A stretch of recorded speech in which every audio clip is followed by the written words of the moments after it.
Hi, I'm Oduba, and you're watching Live in the Hive. What a way to kick off the show with Oduba there, because of course this is Live in the Hive. I'm Michelle Eagleton, and you're watching the only online magazine show dedicated to theatre across Greater Manchester. And tonight's show is a very special show because we are celebrating our first birthday. Yes, we've been on air for 12 months, and in those 12 months, I have been lucky enough to interview some of the most amazing people in the theatre world. And tonight, we're going to be looking back at some of my favourite all-time guests, and it has been hard to choose them, I can tell you. I've managed to narrow it down to these guys, though, and what a talented bunch they are. Oh, you're in for a treat tonight because we have got on the show Joanne Clifton, Kerry Ellis, Denis Lawson, Ruthie Henshall, Jake Quickenden, Sam Bailey, Oduba, the late and great Carlos Marin, Lea Salonga, and Dean Chisnall. If that's not a lineup, I don't know what is. So stick with me for the next half an hour because it is a jam-packed show. And a big thanks to all of you guys for watching for the past 12 months. If you've been with me since day one, or tonight might be the first night you've ever watched Live in the Hive. Well, it's a good one to watch. It will show you what our entertainment program is all about. So I hope you enjoy it. Mwah to you all. Okay, let's kick off the show in style because I wanted to start tonight with a very special man. I'm talking about Carlos Marin from Il Divo. Now, as you'll know, he passed away last year and the world has been a darker place since. What a talent, what a legend of the music world. And I was very lucky enough to interview him back in July. He's the most amazing guy. He was so friendly, funny, and he really did touch me. Like I know he's touched lots of people around the world. So this is a tribute to Carlos. I hope you enjoy it. Now, not only are you incredible singers and performers, but you're very stylish. I mean, I could never imagine you, Carlos, in lockdown in sweatpants and a t-shirt.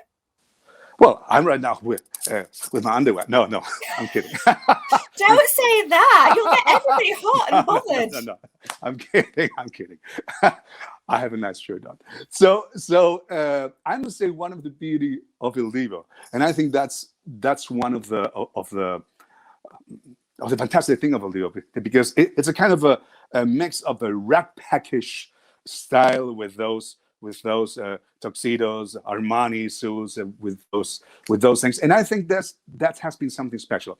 And I think Il Divo, not wearing this kind of suits when you sing, it wouldn't be Il Divo. It's like as I said, the Rat Pack without those suits, they wouldn't be the Rat Pack. So I think that's your sense. We absolutely love them. Tony, actually, one of your fans said, "Who dresses you? Who styles you?" And Armani. I mean, that's got to be the best. So fantastic. Big tick there, Carlos. It is. Armani suits. I think for the man, Armani is the best one.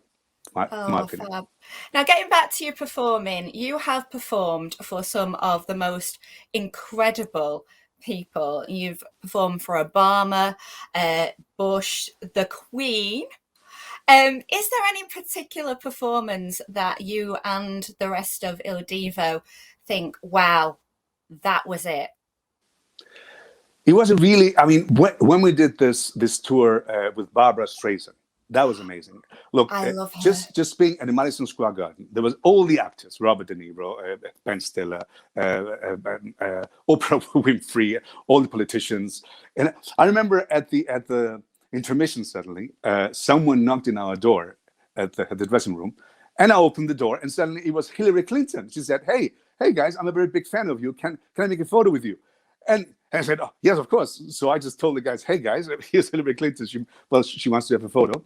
So then obviously we went out, we did the photo with her, and then suddenly Bill Clinton came. He said, "Hey, I just played the saxophone with you. And then, well, all the press was there, and they were saying that they were supposed to do a tour with Bill Clinton. So has been an amazing experience. I must say that time there were all the actors. I mean, even being with Barbara Streisand, she's such an icon and everything. Oh, and she's a legend, isn't she? Yeah, she's a legend. Did you duet with Barbara? Yeah. We did a show together. I mean, we were touring together. We did four duets together, and we were doing our own show, and she was doing her show, and then she was introducing us in the middle of the show. I mean, coming from down up. I mean, with a lift. It was amazing. It was amazing. That was all around America, and that is has been some fantastic. Concert. I wish I'd have gone to that concert. But we get the chance to see you here in Manchester and across the UK on your Christmas with Il Divo tour. And in the meantime, we can listen to your fantastic album, which is full of the most incredible Motown music done just a wonderful way Il Divo do it. So thank you so much, Carlos, for joining me. I know if you haven't got your ticket yet, one of the places is completely sold out. The others are definitely going to be selling out very fast. So you can get your tickets just below. I would like to say adios, Carlos. Adios, my darling. So hopefully we'll see you over there in the show, so I can hug you in person. Oh yeah, absolutely. And you'll have to hug my mother-in-law Joan. Absolutely. A super fan of yours. I will. Oh, we never did get that hug. And my mother-in-law never got to meet Carlos in person because, as you may remember, he passed away in December just before during that Manchester concert. What a loss to the world. What a talent. What a gorgeous man. And I hope you can see from that interview just how wonderful and adorable he was. I feel so privileged that I actually got to spend some time with him there. And I just wanted to share that with you because it means so much to me. Now, moving on with the rest of the show, we have got some other great guests coming up. We've got the wonderful Ruthie Henshall. We've got Lea Salonga. Oh, my goodness. We've got Kerry Ellis, Denis, Lawson. And next up, someone I really had a lot of fun with in the Hive was Sam Bailey. Of course, the X Factor winner is smashing it in the musical theatre world. And she was talking to me about playing Mrs. Potts in Disney's Beauty and the Beast. But I was desperate to ask her about an interesting story I had heard about when she played the O2 Arena supporting Beyonce. Now, take a look at this. I've got to say, since hearing you on a podcast with the wonderful Kerry Ellis, who I absolutely adore, and I know you adore her as well, I'm not as friendly about Beyonce anymore, Sam, because I know you didn't get anywhere near Beyonce, did you? I didn't. So when we went to do the show, there's like where the trucks are, there's a big indoor car park bit at the back where there's loads of trucks, and they put like a porter cabin out there and stuck me in it. So I wasn't even allowed in the inside bit at all. We got like 5 minutes to sound check. I basically just feel like I stole Beyonce's audience for half an hour before she went on. That's pretty much it. And to be honest with you, I don't blame her for it. I just think that she's so big that she's got such an entourage that she's untouchable. Unless, if I'd have been, Rod Stewart, I mean, she'd invited him up for a cup of tea. But, I'm not. I'm just somebody that won a TV show and they, I'm down here and they're up there. And to be honest, I wasn't really bothered about meeting her. I collect merch and signed memorabilia. I would have just liked a little framed T-shirt or something, or just a little signed album just to put on my wall, to say I was there and I did that. That would have been great. But, I didn't even get that. But I did get to steal her audience. It was the most amazing experience. And to get her, I felt a little bit better because my son was sat there with headphones on. She was like a metre away from him on the B stage, and we were sat watching the show. And my son was literally sat a couple of bits away on his iPad watching something or playing some game on his iPad. And I just watched him look over. And she walked over and he just looked up at her and went, and just carried on playing on this game. Love it. No, no care in the world, my boy. As long as he had his ear defenders on and he was just sat there and playing on this game. And I just thought, you know what?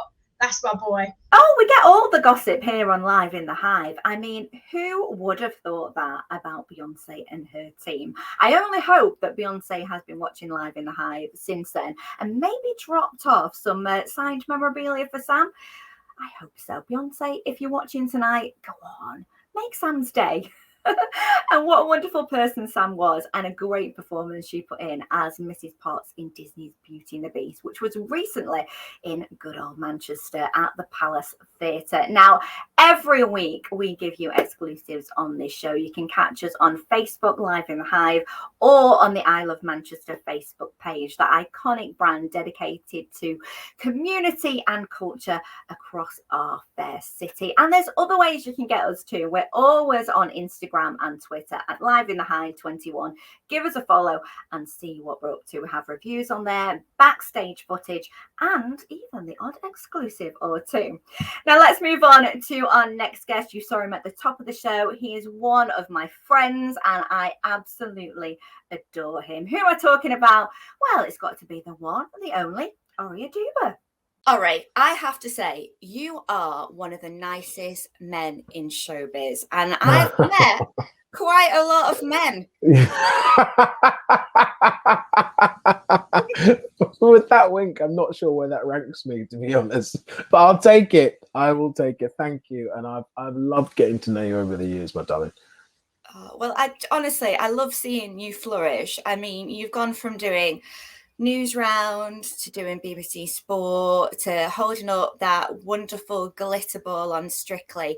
You mean this one? It just genuinely, I didn't even place it there with intent. It just lives there. Oh wow!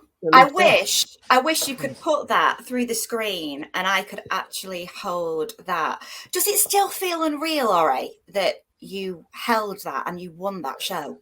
Yeah, it really does. It feels very surreal that whole time.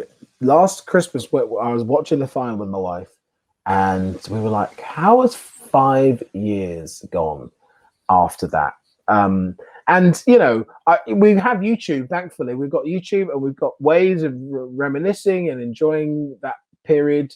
But like when you actually go back to it, and whether it is going to a leisure centre where Joanne and I might have worked on a quick step, or watching the show and remembering what it was like to learn the tango for the first time.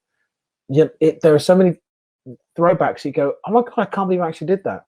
I can't believe I actually did that, let alone winning it. It was just a crazy, crazy experience, but one I owe a hell of a lot. And life-changing as well, because that really changed the way that your career was going, because it gave you the ability to show your other talents like the dancing, and now in the Rocky Horror Show we're seeing more of the singing. Like, there's two things I think that are going to surprise people when they come and see this. One, you are fabulous at singing, alright, and I mean that, I really do. I saw you in the tour last time it came to Manchester. And another thing, your legs. I want your legs. No, you don't. That would look proper weird on you. You don't want my thighs. Oh, do you know what? So my wife has been to see the show. She came near the start of the tour, and you kind of wonder when your significant other comes to see the show what they're going to feel, what they're going to be like. And bearing in mind, it was this whole thing was her idea. Okay, I am absolved of any blame. So I was waiting for her review at the end of the show, and she came back and she met some of the cast and she was being really lovely. And I said, so what did you think? She was like, yeah, it was great. And you look really good in the corset, actually. And I was like, that's what I needed to hear. Thank you. Job done. We can carry on with the tour. Oh, I had so much fun there with R.A. He is such a great guy. And I do think his wife, Portia, is right. He looks good in a corset, doesn't he? And those legs. Yes, okay. I would not say no at all. And talking of the legs and talking of Ore, of course, it seems only right now to play my interview with his partner in crime from Strictly. It is, of course, professional Strictly dancer turned musical theatre performer Joanne Clifton. I had a great chat with her as she starred as Morticia in the Addams Family musical, and I found out a few interesting facts about Joanne that you may not know. Take a look. I have looked at your profile on social media, and what made me giggle, Joanne, was when you said you love pies. I do. I I would do. never have thought that you would love pies, Joanne. I love pies. Pies and mash. Like pie minister for me. Honestly, I mean, we're having a discussion. I'm not getting married, by the way, but we were just, just chatting with my boyfriend. I was like, if we ever got married, like, should we try and get our wedding sponsored by either Brewdog, because we love the wings and the beer and Brewdog, or Pie Minister. So we're having that discussion. That is brilliant. Any favourite pie then? Is there a particular pie that you go, oh, that's having it tonight? What's the one with it? I love it with the cheese, Stilton, and is it like steak and it's like in Prime Minister, the one with the cheese. It's like, oh, I love it. And I do love a chicken and mushroom. A bit of cheese pie, even a bit of cheese sauce on it with some mash. Yeah, that's comfort food. Yeah, that's really, really good. Oh, you're making me hungry now. Final question I'm going to ask you. What jigsaw have you got on tour at the moment? Because I know you love your jigsaws, and I'm wondering, is it Addams Family kind of themed? Is it a dark one, or is it maybe a baked beans one that's really super hard to No. But I've done that. I have done that, and I've done the Brussels sprouts one. Yeah, I've done the beans and the Brussels sprouts. But the one I've got going this week, it's not that exciting, and it's quite easy. It's a 500-piece one of a street in France. Oh, very chic. Actually, I think that it relates to Morticia. I think she would agree. There you go. That is, stylish and sophisticated. Yes, that's very true. Very true. Pies, jigsaw puzzles. We've got it all on Live in the Hive, and we also have this every week. It's Greater Manchester Theatre News, and this is a part where we tell you what's coming up in the city. Is it cast announcements, any shows on the way, and also what is on at the theatre this week. And there is one special lady winging her way to Manchester very, very soon. She's going to be appearing at the Bridgewater Hall on the 24th of June, and I cannot wait. She is a musical theatre legend. It is, of course, Lea Salonga. Oh my goodness, honestly, what an absolute star. And I was in awe when I got to interview her earlier this year. I mean, she was the first ever Kim in Miss Saigon. She originated that role. She's also been not one, but two Disney princesses. The list is endless. But I'd like to find out a little bit more about my guest that maybe some people don't know. And a little bird had told me she has a little bit of a fandom going on to quite a bit of a boy band. Who are they, though? There's still time to come, though, Lea, because, I think one of the moments in the future might be collaborating with one of your favorite bands, BTS. Oh my gosh. I discovered them. I mean, I had known a little bit about them even before the pandemic began, but I really went into that deep dive, into that rabbit hole. Yeah. I'm happily still in there. I took the deep dive in August of 2020 when Dynamite came out. And, at first I want to know their names. And then later on, you're able to identify them even with their backs turned. You just know from shoulder width, hair, not even the haircut, because those haircuts and hair colors change like every month. So you really are a super fan, aren't you? I am a super fan, and I have a bunch of friends who are themselves probably even bigger fans than I am. And we talk about them. We celebrate who they are. And as an Asian performer, it makes me feel so proud that here is a boy band from Asia that's just killing it, and just, you know, showing off, you know, Asian masculinity and talent and charm and stage presence and a high degree of performance, and you know, being wonderful. And there has been nothing like this ever. I mean, we've seen boy bands come and go. I mean, One Direction and NSYNC and the Backstreet Boys and New Edition and New Kids on the Block. There have been boy bands since, I guess, I don't know. I mean, the Jackson 5, the Temptations, the Four Tops, Beatles, the Beatles, but this is the first time that a boy band from my part of the world is doing so successfully. So it makes me, as an Asian performer, feel incredibly proud and happy and elated and totally ecstatic. So of course I'm going to support them and be all fangirly, and I feel like a total teenager doing it. It's amazing. Yeah, there just needs to be a collab, Lea. Definitely. Come on, let's make this happen. There doesn't have to be one. I am perfectly happy where I am. Not so casual admirer and huge fan. I'm just happy to, you know, to be able to support them, and I'm kind of gutted that I'm on a US tour at the same time they're going to be in Vegas doing their little residency. It's like, oh man, I won't be able to get to see them perform. I won't even have that pleasure, at least not yet. But that's something I definitely have on my bucket list to do, to be able to get to see them live. I'm sure everybody, as you know, in the UK that loves musical theatre and loves you, has got you on their bucket list to come and see when you're on tour. And it's not that long to wait. So not that long to wait. Soon. Before I let you go, because I know you are a very busy lady, I need your help. All right. Okay. I said my little girl likes her musical theatre, and bless her, she is at the moment currently practicing her audition for Matilda, the school high school production. Oh, fantastic! But Lea, she's been practicing so much all week that her voice, she just came into me before this and she was like, it's really hurting, it's really sore, what can I do? So advice, what can she do tonight so she can sing tomorrow? Just rest. I think she's prepared enough, and if she's been practicing for the whole week, a night off is not going to hurt her, and it may actually help her. No talking if she can help it. You know, sometimes a day of rest is good also for the brain. Sometimes doing too much will just, you know, and everything's going to look weird, and you can't overthink. Just don't overthink. Get some rest, get a really good night of sleep. A solid night of sleep is going to help. Suck on a throat lozenge, you know, something to help numb the pain.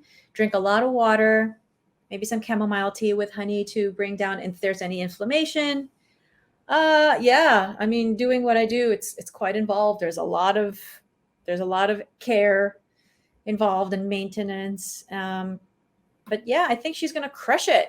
You know what? That advice was spot on, because my daughter only went and got the part of Matilda in Matilda, her high school musical production. Can you believe it? It's all thanks to Lea, and what an absolute star she is. That is going to be some concert that she's doing at the Bridgewater Hall on the 24th of June. I think there's just a few tickets left. So if you can grab them, I am sure you will definitely have a night to remember.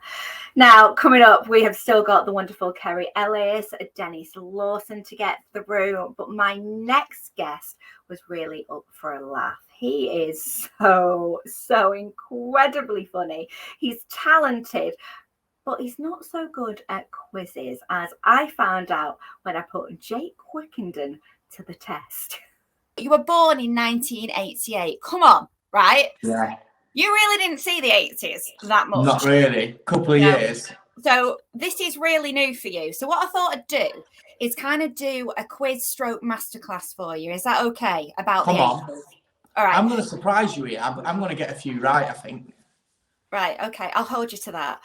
This is a film that was out in the 80s. Can you name it? Here we go. Oh my God! Oh, Wait. come on. You've seen this film. It is a classic. Despite being in the 80s, it is still really going strong. No, I know exactly what it is. I can picture it. But Never ending story. Never ending story. Oh God, I know that. I knew that. Good film though, yeah? What a great film. Actually, one of my favourites. I love that film. I absolutely loved it. Okay, so we know that the outfits were quite dodgy in the 80s. Name the outfit. What was that called in the 80s? And it wasn't called a tracksuit. I can't even think. This is a shell suit. Now, a shell suit. God, yeah. Just thank yourself. Looking. I've got a shell suit as well. Yep. Have you got a shell suit? Yeah, I bought one recently and everyone took the mick out of us saying, what is that? Actually, do you know what? When I looked up shell suits, they are coming back in fashion. They're cool. So, you might want to hang on to it. Now, if you don't get this one, right, you need to just leave the interview right now. Okay.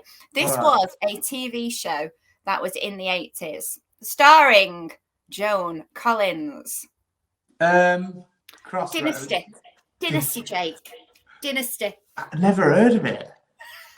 That was been 81. I'm showing my age. I'm going to leave this interview feeling so blooming ancient. I really didn't know am. that. I've never heard of that. Right. Well, this one, you've got 10 years to choose from. Okay. So I'm just looking at a year in the 80s that this guy was born, and you will definitely recognize this guy. Justin Timberlake. I'd say 82. Oh, so close. 81. 81. Yeah. He was born January 81 in Memphis. So is he 40 now then? Yeah, God, he's gone over 40. I think he'll be knocking on for 41 now. Wow. I know. The time goes so fast. It does. Nearly got it though.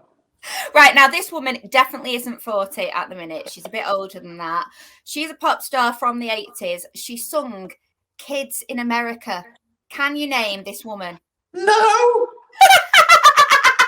Not a clue who that is. Oh, it's Kim Wilde. Who? Look her up. I'll listen. Is she on Spotify? I'll have a listen. Did you play with any toys in the 80s? I mean, at the end of the 80s, early 90s?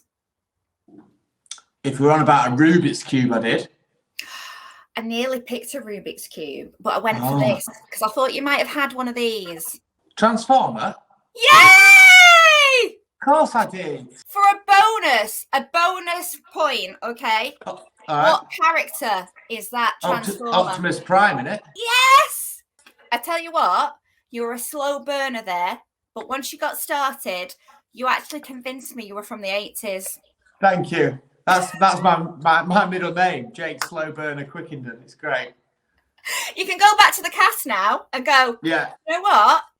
I know who Kim Wilde is. Yeah. Oh, bless him. He wasn't very good, was he, there at quizzes? But you know what? Such a good sport for having a go. I think I did throw him in at the deep end there with that 80s quiz. But he was starring in Footloose, the musical. And I think he's still currently on tour right now. And talking about tours that are on the stage at this very moment, I am going to move on to our next guest. Kerry Ellis and Denis Lawson are starring in Anything Goes, which is in Manchester right now. It is wowing audiences. It's here for another week, and I got to catch up with the pair to talk about the musical. But during the interview, Denis told me something that left me gobsmacked. My first West End musical was called Pal Joey, and I played Pal Joey in it. And it was a big dancer's role, so I learned to tap for that.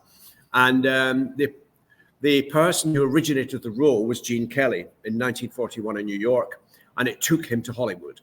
So I was doing it, and because of my Star Wars connections, I knew the guys who did the Muppet Show. And so Gene Kelly was in London recording the Muppet Show. So on their instigation, one Sunday, I went up to watch the recording of the Muppet Show.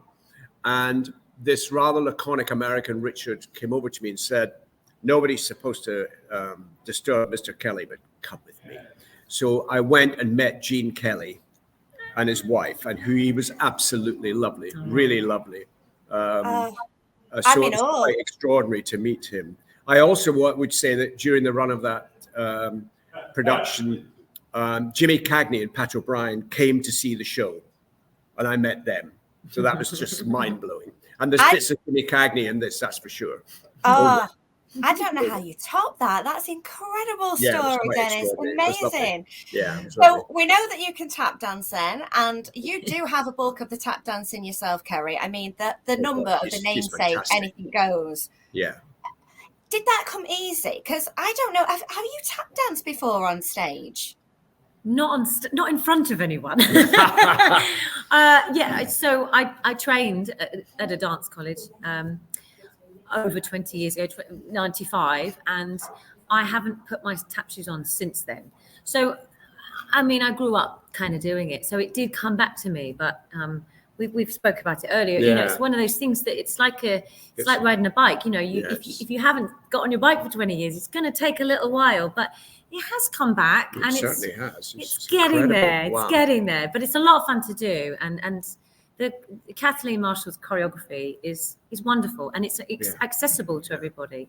And I remember seeing the show last summer and just being blown away by those numbers, you know, where everyone's on stage, the whole company are on stage, all together, all celebrating that music, and it's wonderful. It's great to be a part of. Yeah. Once you've learned a time step, you never forget a time step. You never forget it. Well done.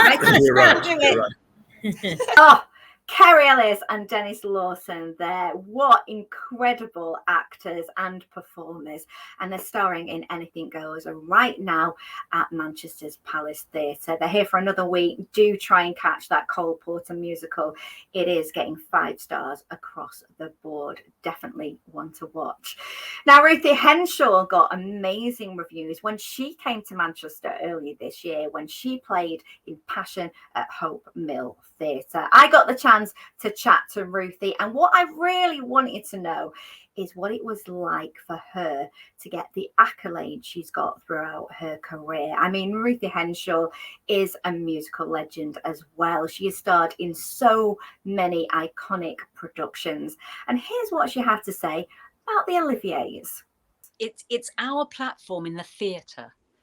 You know, the film gets the Oscars and the BAFTAs, and TV gets the BAFTAs and the Emmys and the, you know, all of that. And we have the Olivier Awards or the Tony Awards. And the Oliviers are where you want to be included. It's such an honour. What was that moment like when you won the Olivier Award? Oh, I couldn't get up on stage quick enough because I thought they were going to say, "Oh, sorry, mistake. Sorry, read out the wrong name." You can't believe your luck that you're going to be on a list with the kind of people that you adore and respect. Wow, Ruthie Henshall, what a star. I love her work, and it was so good to have her here in Manchester at Hope Mill Theatre. She was brilliant. And of course, she was talking there about the Olivier Awards, and fingers crossed, next year, Live in the Hive will be on the red carpet from those iconic theatre awards. I cannot wait.